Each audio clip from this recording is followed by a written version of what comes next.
ترمیم کو منسوخ کرے۔ RSS بی جے پی حکومت کی اختیار کردہ پالیسیوں کو مسترد کرتے ہوئے OIC کے 57 ممالک نے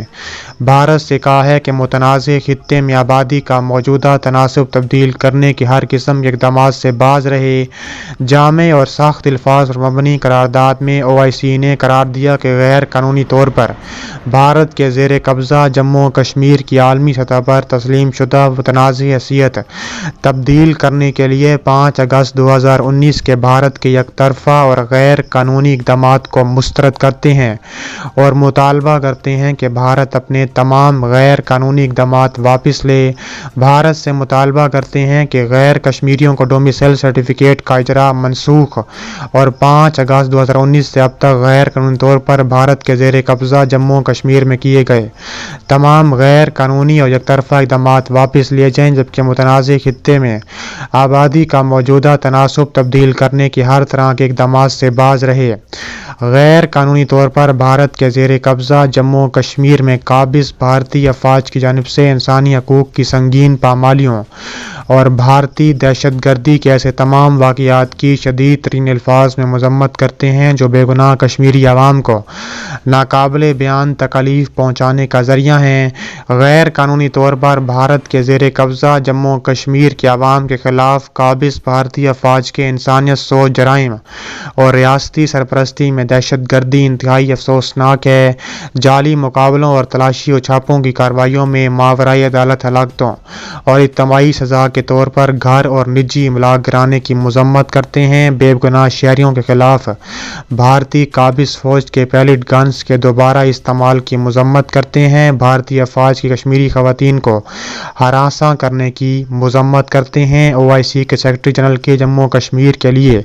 نمائندہ خصوصی 2 سے 6 مارچ 2020 کے پاکستان اور آزاد جموں و کشمیر کے دورے کا خیر مقدم کرتے ہیں۔ OIC کے جموں و کشمیر رابطہ گروپ کے 25 سپتمبر 2019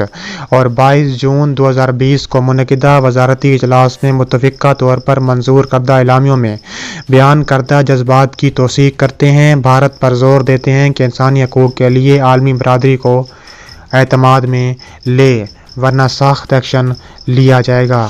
اب ہم ویڈیو کے نیکسٹ ٹاپک میں بات کرنے والے ہیں کہ افغانستان میں امریکہ کے 10 فوجی اڈے بند، امریکہ میڈیا نے بھانڈا پھوڑ دیا۔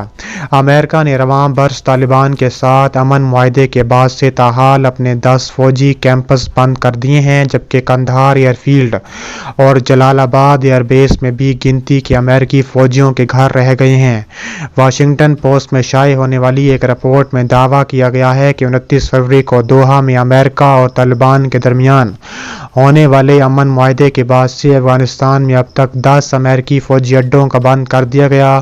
رپورٹ میں بھی یہ کہا گیا ہے کہ امریکی فوج نے کچھ فوجی اڈوں کو مکمل طور پر خالی کر دیا ہے، جبکہ کچھ کو افغان فوج کے حوالے کر دیا ہے، جن میں صوبہ اوزگان کا ترین کوٹ، ہلمند کا بس، لغمان کا گمبیری اور پکتیا کا لائٹنگ شامل ہے،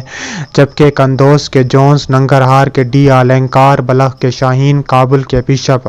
اور فاریاب کے میمانہ اور زابل کے قلعت فوجی اڈوں کو بند کیا گیا ہے۔ فوجی اڈوں کو افغانستان سے امریکی فوجیوں کے مکمل انخلاء کے وعدے کے تحت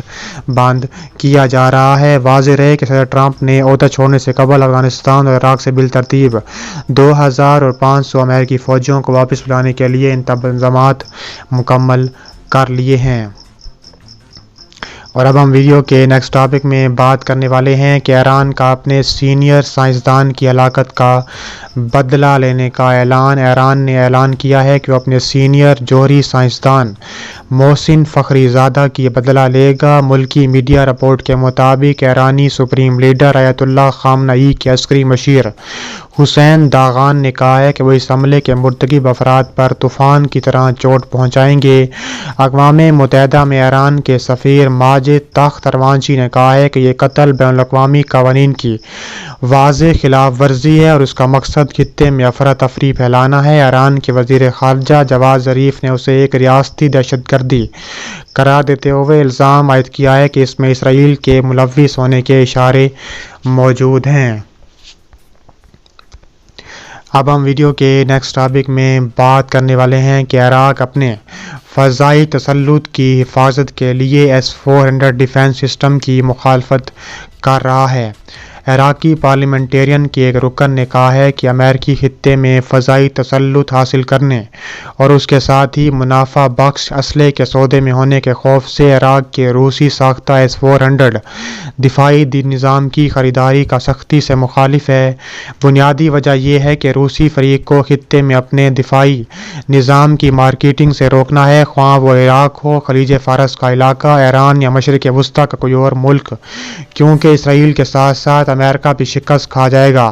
عراقی پارلیمنٹ کی سلامتی اور دفاع کی کمیٹی کے رکن محمد البلدوی نے پیر کو بتایا ہے کہ عراقی ممالک کی فضائی حدود اور اسرائیل مخالف مقامات کو نشانہ بنانے کے لیے اس کی نقل و حرکت پر پابندی ہوگی۔ بلدوی نے مزید کہا کہ ایک اور وجہ مالی خدشات ہیں، کیونکہ امریکہ اپنے اسلحے کے فروغ سے حاصل ہونے والی آمدنی پر بہت زیادہ انحصار کرتا ہے، لہٰذا عراق یا کسی دوسری ریاست کی طرف سے روسی ساختہ فضائی دفاعی نظام خریدنے کی کوئی بھی کوشش امریکی معاشی پابندیوں کو متحرک کر دے گی۔ رواں سال جنوری میں ایک امریکی ڈرون کے ذریعے ایران جنرل قاسم سلیمانی کی ٹارگٹ کی S-400 کلنگ کے نتیجے میں کریملن نے پیشکش کی تھی کہ وہ ملک کی خود مختاری اور فضائی حدود کے قابل اعتماد تحفظ کو یقینی بنائے۔ عراق کے وزیر اعظم عادل عبدالمہدی اور دیگر عہدیداروں نے اس واقعے کی وضاحت کی ہے، جس میں عراقی سرکاری عہدیداروں کو بھی ملکی خود مختاری کی خلاف ورزی کر دیتے ہوئے ہلاک کیا گیا تھا۔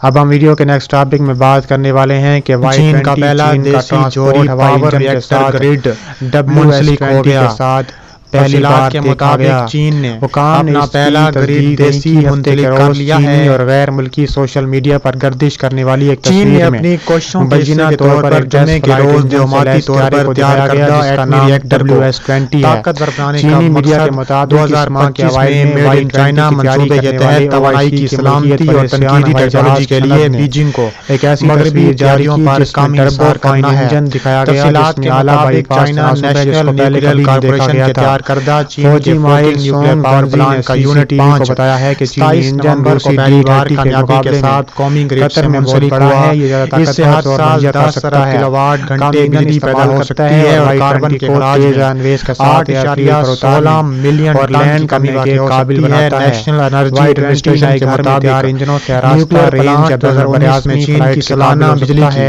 5% ریاض کے بغیر اور انجن کے LCM کے بننے کی توقع ہے کہ وہ 2060 تک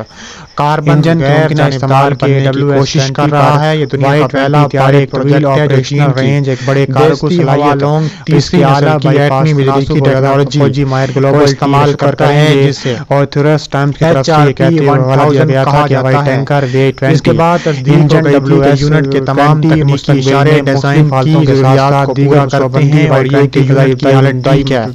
اس کے علاوہ چین نیشنل نیوکلیئر کارپوریشن نے ایک بیان میں کہا ہے کہ اس نے اس اطلاعات کے بعد تجارتی عمل اور دنیا کی پہلی تیسری نسل کے جوہری توانائی کے ریئیکٹر میں اعلیٰ کارکردگی کے لیے ایک مضبوط بنیاد رکھی ہوئی ہے۔ تیسری نسل کا پریشرائزڈ واٹر ریئیکٹر ہے جو مکمل طور پر آزاد دانشورانہ املاک نے 30 سال سے زیادہ CNNC مرحوم کے ساتھ ہے، جو کہ ایٹمی توانائی تحقیق، ڈیزائن، مینوفیکچرنگ، تعمیر اور آپریشن کے تجربے کی بنا پر تیار کرنا ہے۔ اس کی ڈیزائن 60 سال ہے اور اس میں 177 فیول اسمبلیوں کے بطور ریئیکٹر کو استعمال کیا جاتا ہے، جو اس کی بنیادی طاقت کی کثافت کو کم کرتا ہے اور اس کے ڈیزائن کی حفاظت کی سطح کو بہتر بناتا ہے۔ فی الحال CNNC کے پاس ایٹمی بجلی گھر کے 6 یونٹ ہیں جو ہولنگ ون ٹیکنالوجی کا استعمال کرتے ہوئے اندرونی اور بیرونی ملک زیر تعمیر ہیں اور